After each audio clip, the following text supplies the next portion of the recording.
My name is Gabby and I'm going to be sharing how my family of 5 saves money, and hopefully by the end of the video you will have some tips and tricks to take away and store up your sleeve as well. Tip number 1, become an ultimate DIYer, and no ma'am, don't worry, don't be intimidated. I am not talking about crafty Pinterest projects here because I am not one of those moms. I'm definitely an Amazon Prime mom. Most of us are guilty of spending a few bucks here and there that don't seem like that big of a deal in the moment. Cough cough, I'm looking at you in the Starbucks line, girl, with your mom bun. Thank you for choosing Starbucks. What can I get started for you?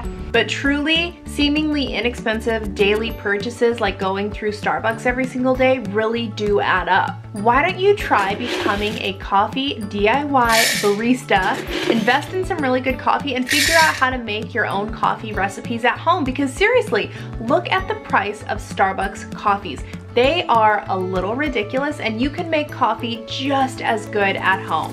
Tip number 2 is to unsubscribe from unnecessary services, and this one will blow your mind when you actually step back and look at how many things you are subscribed to that are kind of duplicate services. You're gonna be shocked. Who the frickety frack did I think I was? Paris Hilton with my Netflix, Hulu, HBO Max, Amazon Prime, Sling TV, kids app subscriptions. Like, girl, you don't have that kind of money, okay? So we kept our one streaming service and our one TV service, and that's it. That right there saves at least $60 a month. And while we are talking about TV services, you might want to consider switching over to a streaming TV service. Like, we have Sling TV and I absolutely love it, and I pay way less for Sling TV than I would for like Dish Network or whatever our local cable service is. So I would highly encourage you to check out the same, because you may be able to save yourself a couple bucks by doing that. And the same with music. Why did I feel the need to be subscribed to Pandora Radio, to Apple Music, to Spotify? Like, I don't need all 3 services. So now my ears are happy with the one streaming service that I have for music, and so is my bank account.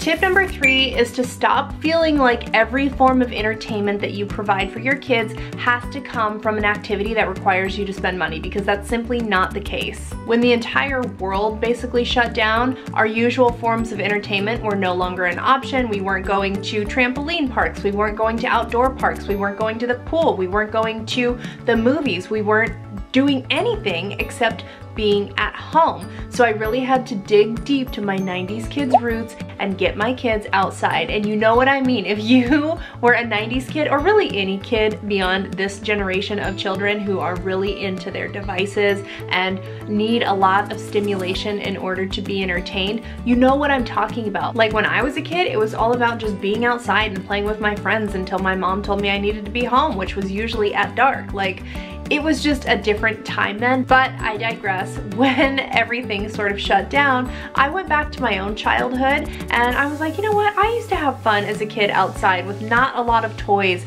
not a lot of stimulation. I just was outside with my friends. So that's what we got our kids doing. We got our kids outside on walks. We got them into our backyard. And really, even in the wintertime, they have spent quite a bit of time outside. We just bundle them up in their snowsuits and send them out to play, and they have a blast.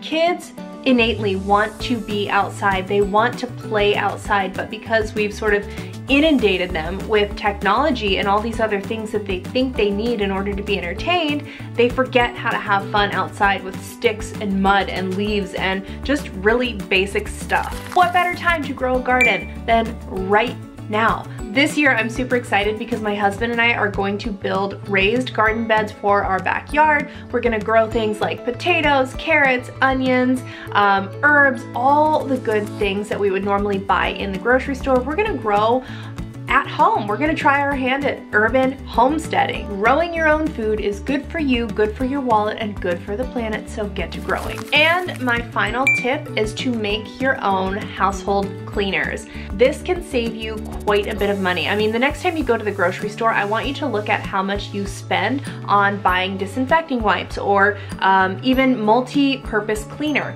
Look at how much you spend, and then I want you to go back home and I want you to try and make your own using something simple like vinegar, water, and essential oils, and compare the cost of doing so to what you would spend in the store on a typical cleaner, and you are going to be shocked. Absolutely shocked. And not only that, The cleaners that you make yourself are going to be non-toxic, so it's good for you and again, good for your bank account.